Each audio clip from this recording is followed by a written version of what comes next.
I'm Atrell Nishar in Washington. We're learning chilling new details about how Vance Luther Boelter allegedly carried out what authorities say was a politically motivated attack in Minnesota that left a state lawmaker and her husband dead. Another lawmaker and his wife were shot and are recovering.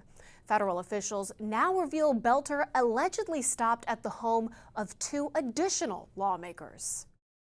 Vance Luther Boelter making his first appearance in federal court Monday, less than 24 hours after his capture ended the largest manhunt in Minnesota history. Suspected of carrying out what authorities call a politically motivated, murderous rampage. Boelter stalked his victims like prey. Federal investigators say Boelter first went to State Senator John Hoffman's home in the Minneapolis suburb of Champlin, pretending to be a police officer. He allegedly shot Hoffman and his wife repeatedly. Both are expected to survive.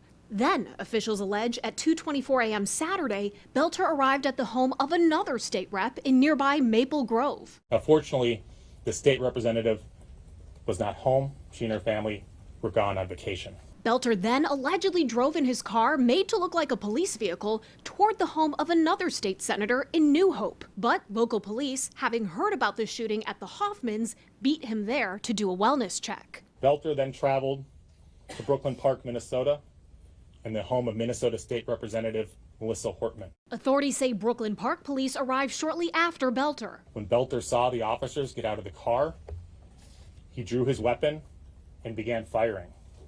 He rushed into the house through the front door, firing into it. And when he entered, he murdered Representative Hortman and her husband, Mark.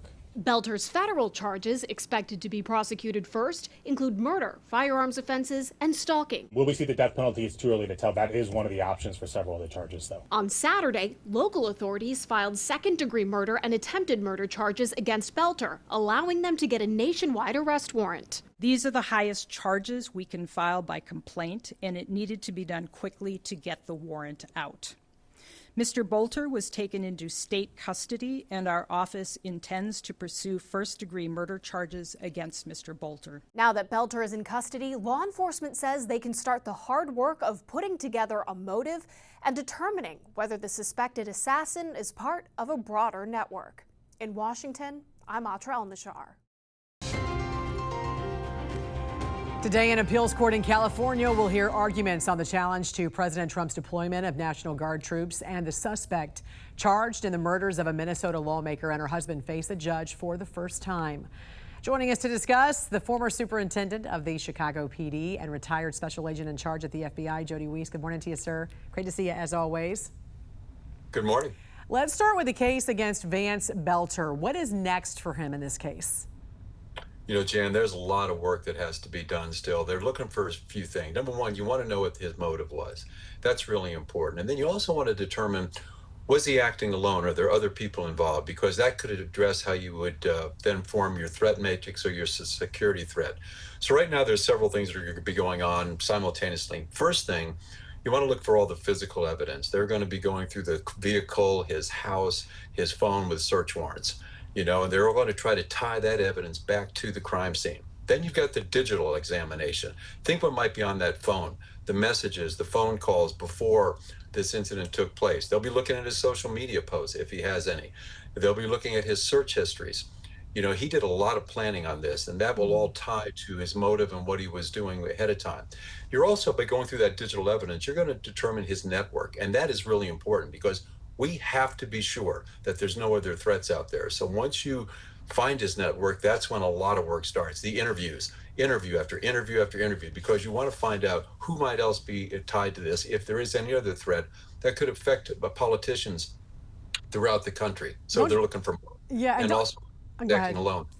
Don't you think, whether or not he acted alone, which right now they're saying he did, but don't you think he was on the radar of law enforcement at some point?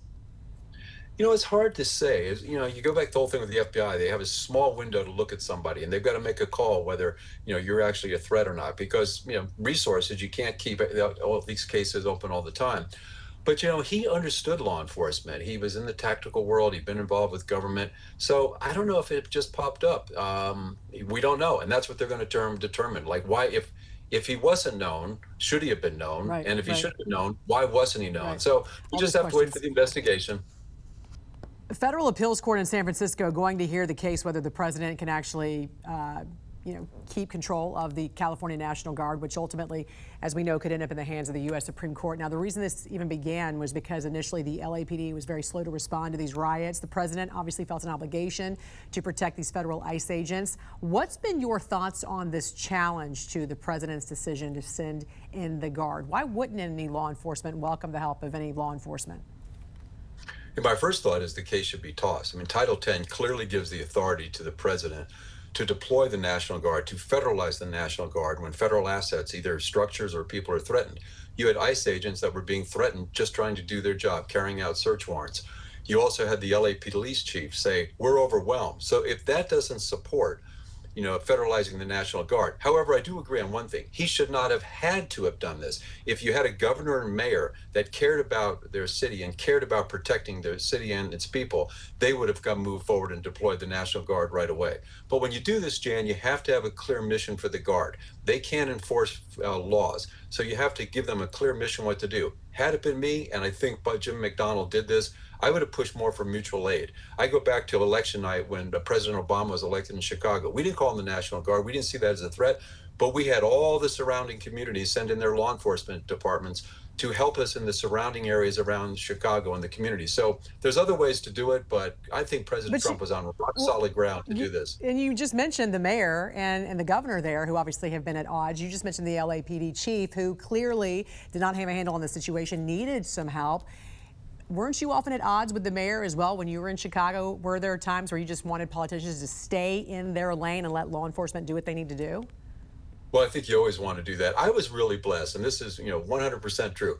Mayor Daley gave me a really free hand to run this stuff, and I learned one thing at the FBI: information, feed the beast. We sent him notes probably every day of what we were doing, so he was fully apprised. And I think a smart politician wants to have that level of separation. So if something goes bad, he can point to me at a presser and say, talk to him, he's the police chief. But in Los Angeles, you do not have the quality politicians that you had with Richard M. Daley. Very true. Former superintendent of the Chicago PD and retired special agent in charge at the FBI, Jody Weiss. Great to see you as always. Thanks for joining us. Thank you. I'm Atra El-Nashar in Capitol Hill. Members of Congress received a security briefing Tuesday in light of the shootings of 2 Minnesota lawmakers and their spouses outside Minneapolis that authorities say were politically motivated. There are renewed calls for increased security for lawmakers and for lawmakers themselves to tone down their rhetoric.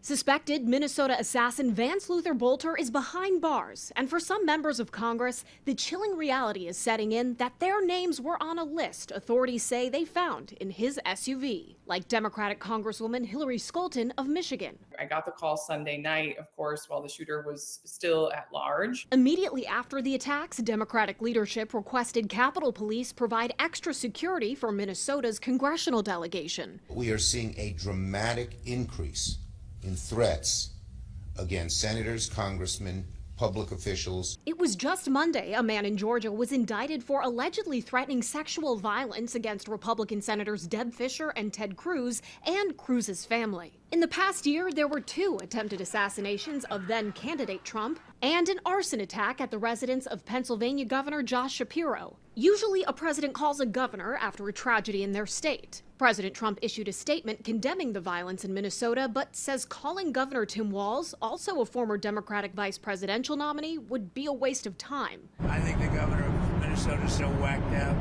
I'm not calling. Hours after the attacks, Senator Mike Lee posted claims on X that the suspect was a Marxist, implying Democrats were to blame for what happened. The suspect's roommate later told reporters he was a Trump supporter. Minnesota Senator Tina Smith, a friend of slain state representative Melissa Hortman and her husband Mark, confronted Lee about this Monday. He has a powerful platform. He should not be using it to spread misinformation and to basically make a joke of the murder of people. Leaders on Capitol Hill are looking at increasing funding for Capitol Police, which is requesting an additional $176 million for 2026, which would bring their budget to almost $1 billion. Capitol Police say in 2024 alone, they investigated more than 9,400 concerning statements and direct threats against members of Congress, their families, and staff, up from 8,000 the year before. On Capitol Hill, I'm Atrell Nashar.